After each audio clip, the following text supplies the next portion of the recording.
Welcome, everybody, to the A-List Top 20 of 2022. I'm, of course, your host, Meelz. I am here, joined by Quan of the War Report. And I would like to say that I want to do the intro for this next person, but I feel like he could do the intro himself. So I'm just going to allow him to do the intro himself. But CC from the rewriters room, please introduce yourself.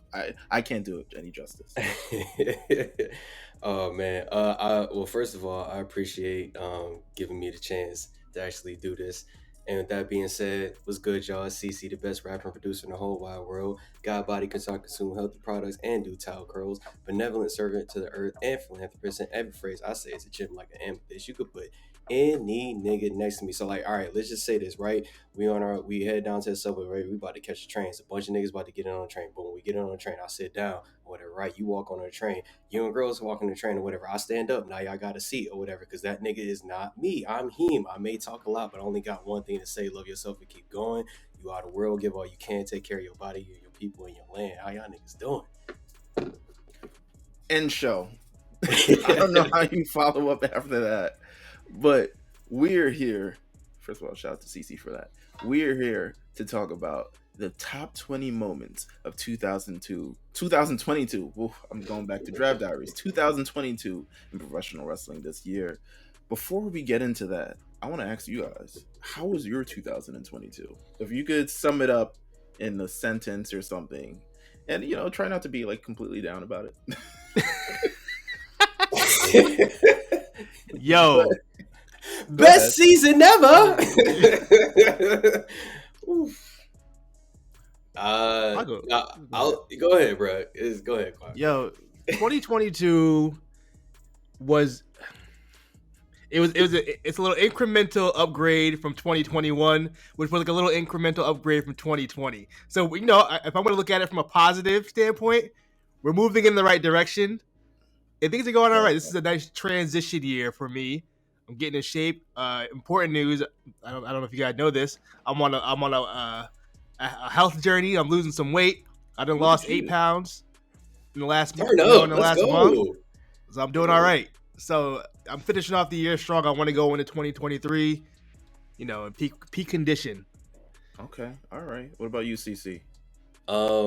Man, yeah, same as Quan. Technically, yeah, like on paper, if you write a lot of stuff down, it's like, yeah, technically it's better. Like, I did things in my career this year that I probably couldn't see myself doing probably like 4 years ago or whatever. But at the same time, like 4 years ago, this is exactly where I wanted to be. So that was cool or whatever.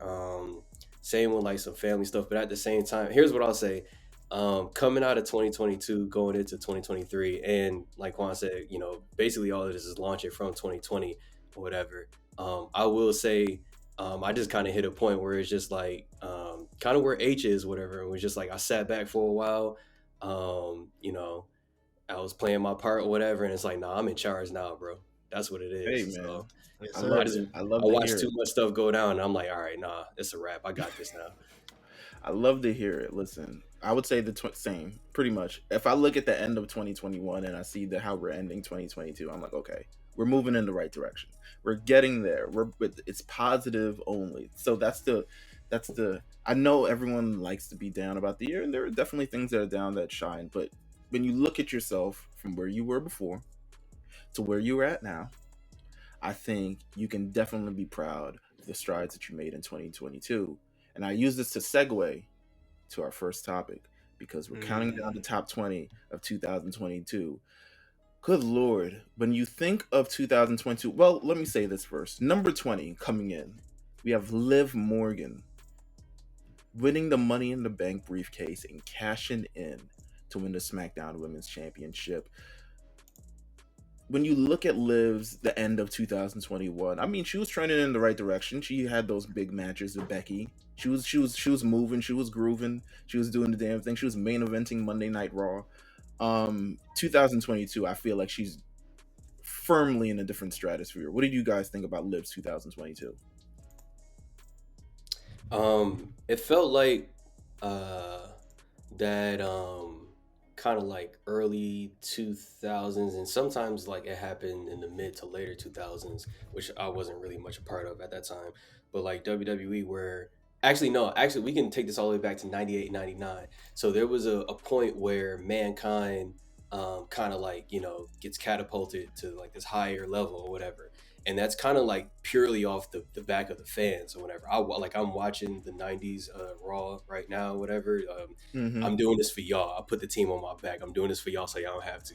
Please don't. It's not worth it. But you could literally watch week to week as the crowd is pushing him and essentially pushing Vince to be like, okay, this is the person that you need to put up here or whatever. So it was really cool after, you know, for so long, for the WWE to be kind of like turned into a machine by the 2010s and the late 2010s, to see something like kind of organic rise regardless of like, you know, how people felt about it or whatever. You know, she has a lot of fans who online and in person whatever really support her, and like that was you got to see that happen. So that was really cool. It felt like in a world where you're trying to guess why they're trying to make certain decisions for storytelling or business reasons, to just watch someone be like, hey, I'm here, I'm gonna do all this crazy stuff, and by the end of the year, you know, she is where she is now or whatever. It was kind of cool to see that rise. Yeah, it was refreshing, I'll say that. What about you, Quan? What do you think? I gotta agree. Just watching, I think this is why NXT is so important for character development and just development of wrestlers in general.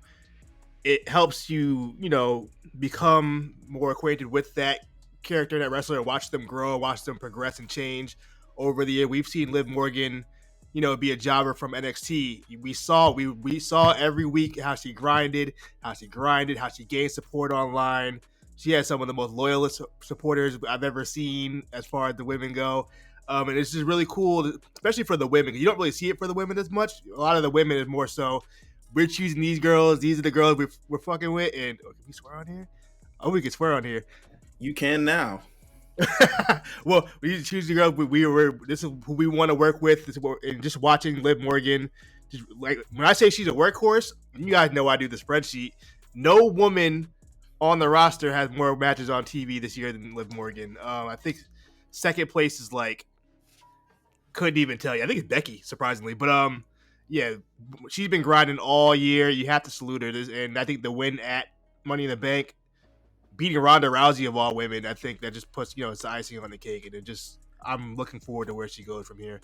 Listen, she won that Money in the Bank briefcase, and I think we've never collectively felt happier for a person that wasn't us, at least on the roster. And that's usually the mark of a really good, like a real genuine face, when there's a genuine feeling of like, I'm happy for, that's what you call love, when you're genuinely happy for someone else, maybe even more times than yourself. And later that night, I mean, most of the women Money in the Bank, they don't waste no time. This ain't no theory. This ain't no nothing. They don't waste no time. They usually cash it in that night or maybe the night after. And when Liv Morgan cashed it in on Ronda Rousey, became one of the only women to pin Ronda Rousey. It was incredible. I mean, this was the moment that we all waited for, and I think they did, even though I think Liv Morgan was on Raw at the time of this happening. It was perfectly the right decision to like, listen, let's move her to SmackDown. Let's make her the center, the foothold of SmackDown, and let her do her thing. And she's been doing her thing ever since. I mean, quite frankly, she is one of the pillars of the women's division. And I feel like that's something that everyone expected or knew that she could be. And it feels like this year she's truly coming into her own. So Liv Morgan is at number 20 in this list.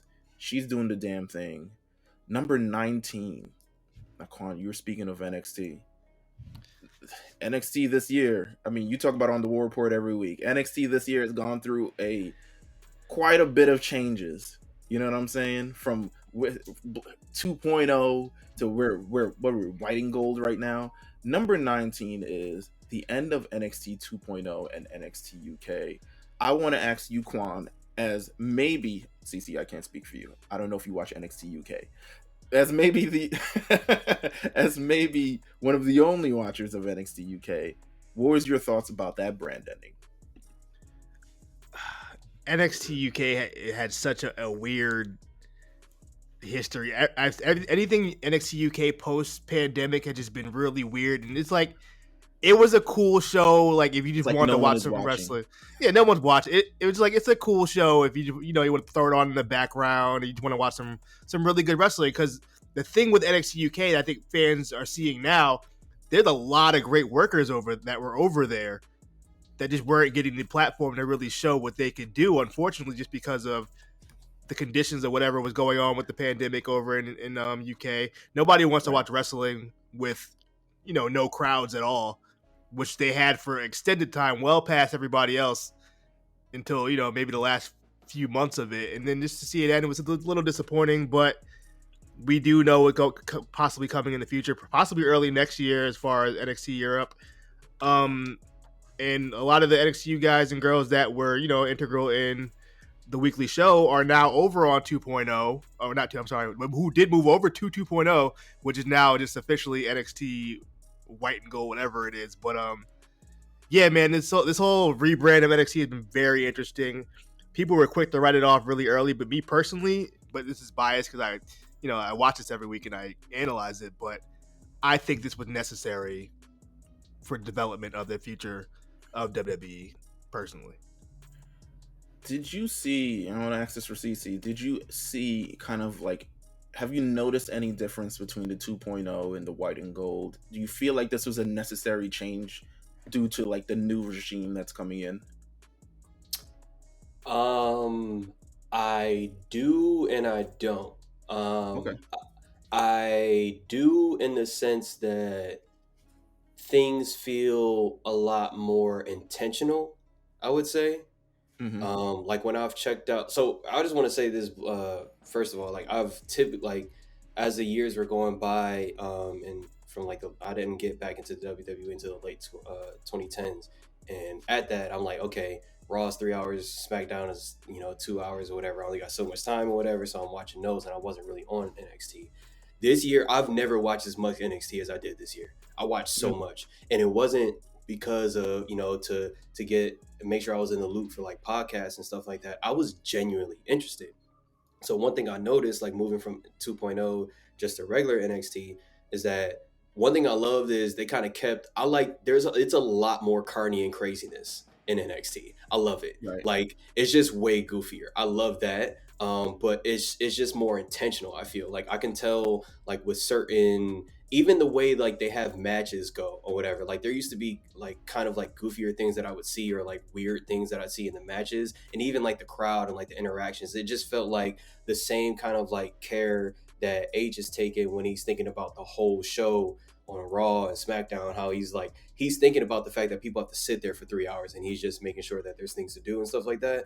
That's what I see like moving in to white and gold NXT. I see that same thing. And also at the same time, the other probably like more important thing that I see is that they're setting themselves up to just be like another branch of media for the WWE rather than just that feeding system up to the pro level. So I think that was a big reason why they even dropped the 2.0 in itself, right? So it's like you call something 2.0, the first thing you're going to think is like, okay, what does 1.0 look like? And if you just go back to straight up, just like this is NXT, they're just making certain moves. Like I'm looking at it from like a product perspective. It's just they're making certain moves that make a lot of sense. But yeah, no, still goofy as hell, but I feel like it's more intentional, and the direction that they're going to go in is going to take them to a higher level. I'm going to call this shit right now. This time next year, NXT is like shitting on that other company. Ooh. That's a big hot take. That's a big hot take. I want to do this. I want to do this exercise before we leave this NXT topic because this is spoiler. This is the only entry for NXT on this list. So we got 20 entries. This is the only one. What would you say if you could quickly name some of your standout moments from NXT this year? Things that popped you personally. What would you say? Because personally, my moment, and I'm not even sure if it was this year, but I'm gonna act like it was this year, was Chase U and oh my god, what's her name? She hasn't been on NXT in a million years. When they went through the oh my god, they went through her. You remember they went through her transformation thing? Oh, Sarai. Yeah, there you go. Chase U and Sarai versus Tiffany Stratton and Grayson Waller. I could not think of a match where it's like, okay, this is the perfect marriage of all characters intertwined and the relationship between characters on the show and kind of like building that NXT ecosystem, because I think it's important that you have an not just wrestlers feuding in a vacuum with other wrestlers, but creating this kind of overall environment that makes the overall brand fun. So that is still my uh, favorite moment of this year. What would you say that you guys is your favorite moments? My favorite moment. Oh, sorry. Go ahead, Quan. No, I was just gonna say, I agree with the ecosystem thing. You know what NXT feels like a little bit? It almost feels like a college campus, and everybody Yeah, just that's what it is. it feels like a college campus. Everybody kind of knows each other. It's a small college. But as far as my favorite moments, oh man, I think the first stand and deliver, just being in the arena and seeing kind of the support and watching these guys and girls, get to have their first really big show, I thought was really cool. I think like I said, the goofy segment, the barber shop stuff, Cora Jade hunting down Toxic Attraction, just all the goofy Toxic Attraction, JC Jade in general, I think it's just hilarious.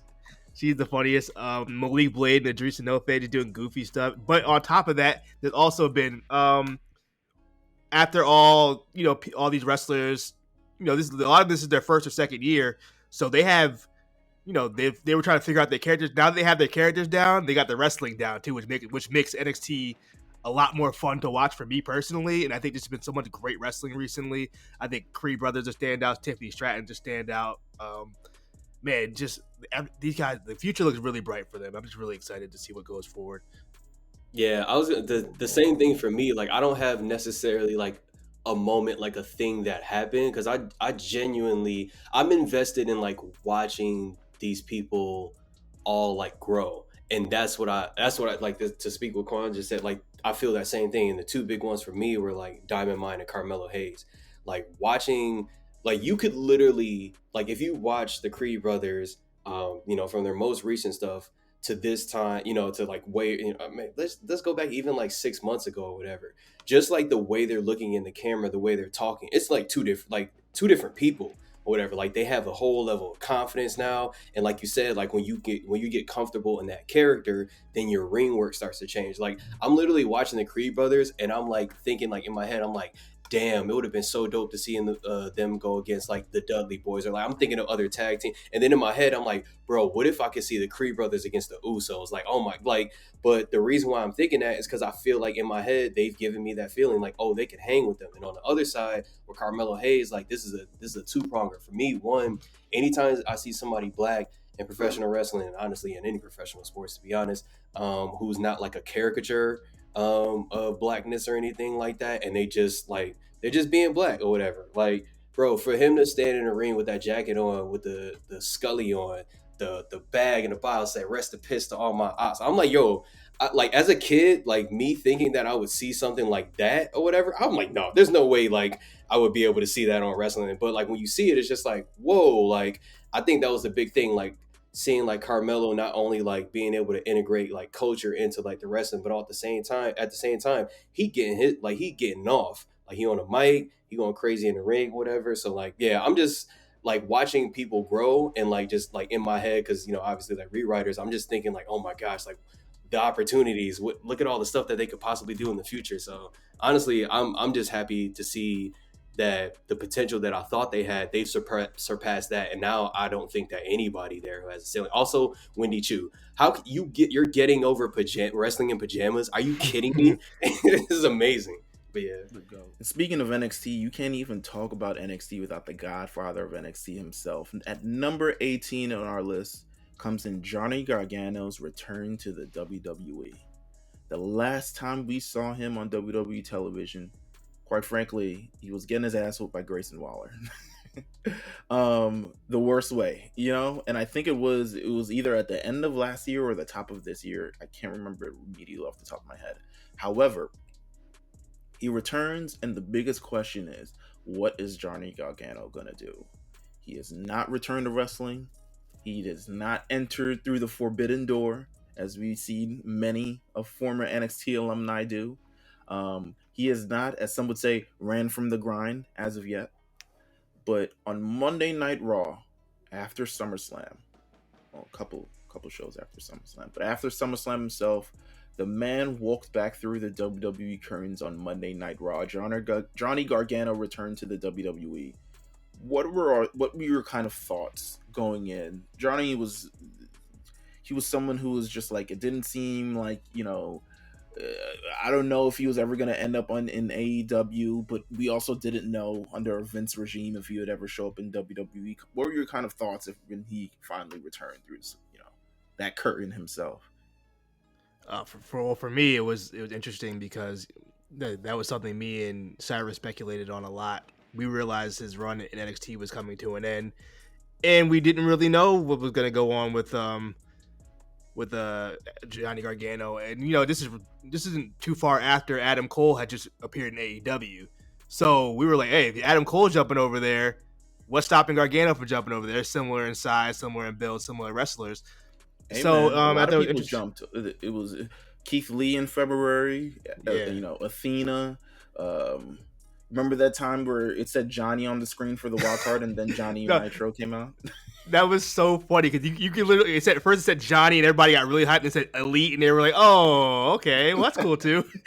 He never came back. I wouldn't either. Yeah, but yeah, like watching him. So see him get taken out in NXT. So we're waiting. I think one of the blessings in that was that he had just became a father. So this was a great time for him to just stay home, be a dad, and really kind of watch the landscape of wrestling, see what's going on. And I think, obviously he's a Triple H guy. Triple H is a big fan of him. I think the transition from Vince to Triple H was like, okay, maybe they'll have a plan for me now if I go over there.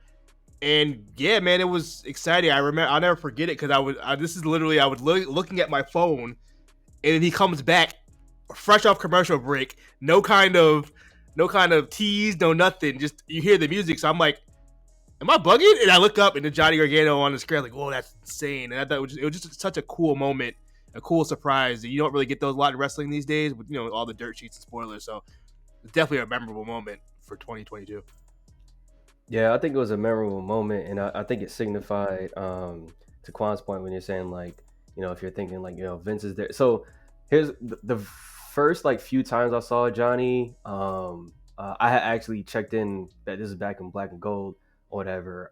I think I watched him in Ciampa wrestle one time, and I was to both of them, is what I thought.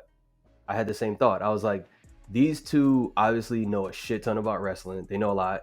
They're really smart when it comes to it. But beyond that, they have value outside the ring that I can't even like really put a finger on. So my worry, but also like hope when he came back was like, okay, let's not throw this guy in and like have him just be like one of the guys wrestling.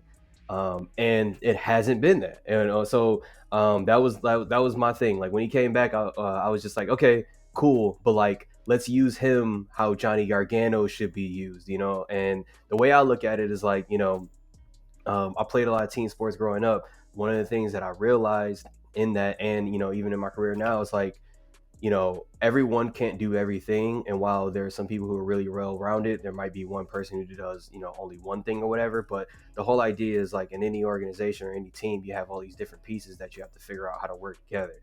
Johnny's one of those pieces where it's just like, listen, I like, just give me that guy. I'll figure out how to use him. So I was happy when he came back. I was excited. I knew that it meant it was going to be a lot of great things for the fans. And one thing that I think I noticed even just watching him, because like you look at him and the way he talks or whatever, that first time he came back, the first thing I thought in my head, I was just like, oh, okay, he's gonna get some stuff going for the kids at some point. So yeah, I was excited about that. That man, he's been doing the damn thing for as long as possible, so it's great to finally see him actually up on the main roster. Not that he wasn't doing great in NXT, but it's great to see him. You want to eventually move to the main roster. NXT is not, as much as we love it, it is not the end all be all. There is no WrestleMania of NXT. The people in NXT strive to be on WrestleMania, and that's all we wanted for Johnny Gargano, and now he's officially back. He's on Monday Night Raw. His wife is on Monday Night Raw. They're both killing it. And it's just entirely amazing. At number 17, we have Triple H officially announces his retirement from in-ring competition. And there was a lot of different emotions about this. I think it's interesting that he picked the weekend of WrestleMania to announce it. If he didn't want as much attention on him because there's 80 million things going on, people wondering if Cody's coming back, Stone Cold Steve Austin's supposed to wrestle, there's Roman Reigns versus Brock Lesnar, and somehow Triple H manages to wedge in. He's like, yeah, no, I'm done with the ring. So he wedges that in to Stephen A. Smith of all people. You got the scoop. What are you guys kind of thoughts about his career? What are you guys kind of thoughts on his retirement? And could you actually? I mean, we have no choice at this point, but could you actually like live without seeing another Triple H match? After watching what I watched at that one Crown Jewel, and I'm not even gonna say anything more than that. Yeah, literally the only thing that I would have accepted from Triple H in the ring ever again, the only thing was him in The Rock. And you don't understand. I go back and I watch them in the back room or whatever, where Stephanie kind of like is like trying to mediate or whatever. I watch that clip on YouTube probably like once every 2 months, just because you can feel it's just like, oh, that would have been a crazy match. But that's just pretty much it. But yeah, no, I mean, it's like Moneybag Yo said, bro. He gave it. That boy gave it. Like, he gave it everything, bro. He really did. Like you go back. I'm watching it right now. Like, when Sean, like, had his whole thing happen and he had to go out, that boy H stepped up, like, to go Next like day. and literally, and then did not stop for like 20 something years, bro. Like, so yeah, no, I'm appreciative. I'm just glad I got to watch it. I'm biased as hell. He's in my top 10, if not top 5. Yeah, I think he's responsible for a lot of great moments personally for me in wrestling or whatever. So it's a nice trend. As I'm getting older, it's nice to see him being like, I need to sit it down. So yeah. My relationship with Triple H, I obviously don't know him personally, but from what I've been watching, I feel like I know him personally. I've been watching him for damn near 25 years. But yeah, man, I was one of those smarky fans of the internet. So when he was in his active, I hated him. Like, I hate this guy. He's holding RVD back. He's holding Booker T back. He's holding Kane back, or Goldberg, Scott Steiner, whoever. All these people, I was kind of how my attitude towards him. And then, obviously as I got older, I understood stuff a little bit more. I understood wrestling a little bit more. And then, I grew to love NXT so much, and that's his child, no matter what you say. And just, seeing him transition from that active wrestler to, almost a father figure to a lot of those wrestlers. A lot of people look up to him like in that kind of essence. It was really cool to see, just really maturing, and it was comforting knowing that, like, I didn't expect Vince to go this soon. I thought maybe another 10 years or so. I was like, okay, like in the future, I was like, okay, cool. We could probably Triple H will take over in 10 years, and it'll be great. But now that I'm seeing him transition from active wrestler to now he's the creative. What is it? Creative. I think he's the head of creative. No, he has like a position. It's like, I don't know. Oh, like, I see what you're saying. Yeah, I forgot. It's head of creative though. Head of creative, and seeing him get to live out his passion and his new passion, and being a mentor and putting out the stories he wants to put out on national television and filling up arenas. It's really fulfilling to see that. And as far as his in-ring stuff, I mean, yeah, it's unfortunate, but I've watched plenty of Triple H matches, and he's a legend, and I can always go back on Peacock and watch any of the classics if I want to rewatch him again. I'm in no urge to watch him wrestle at, how old is he? Like 55? I'm good. I don't think he's 55. Oh man, I mean, you figure it out. We'll figure it out. But nonetheless, great career, great retirement. Retired, set his his boots in the ring on day 2 of WrestleMania, and rode off into the sunset. And now, if he wasn't a legend before, he's certainly a legend, controlling Monday Night Raw and kind of shifting the landscape of professional wrestling once again. Our last one in this video. This is number 16. This is something that happened at probably it's not even probably, it is one of the best pay-per-views of this year. And what a better way to start off a pay-per-view than with Gunther versus Sheamus at Clash of the Castle. It is a 5-star classic in every sense of the word. It kicked off, first of all, in a wild way by introducing Giovanni Vinci to the main roster. That was the surprise. I was like, ooh, wait, what's going on here? You got a little bit of goosebumps. And then when the match came itself, you knew it was going to be hard hitting. You knew it was going to be a classic. And boy, they put it on, man. They put it on. Quan, what was your thoughts? You've been rating these matches. What did you rate it? So I've only given 4 matches this year. The patented 5-star. Cornell gonna kill me because Roman ain't got none of them. But yeah, this one absolutely was a 5-star match. This is what I talked about earlier about NXT UK and just the workers they have over there. Gunther is a prime example of just one of a kind talent. This guy, I say it all the time. He never had a bad match as far as WWE goes. Not one, not a single one.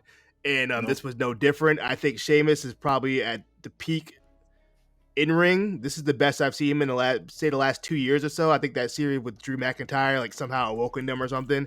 Because ever since then, that boy been on fire. I used to hate Sheamus. Now I'm like, oh, Sheamus match, I'm in. So I think that the integration of Imperium, I think adding Giovanni Vinci. At the time, I was annoyed by it because I like what Giovanni Vinci was doing at NXT.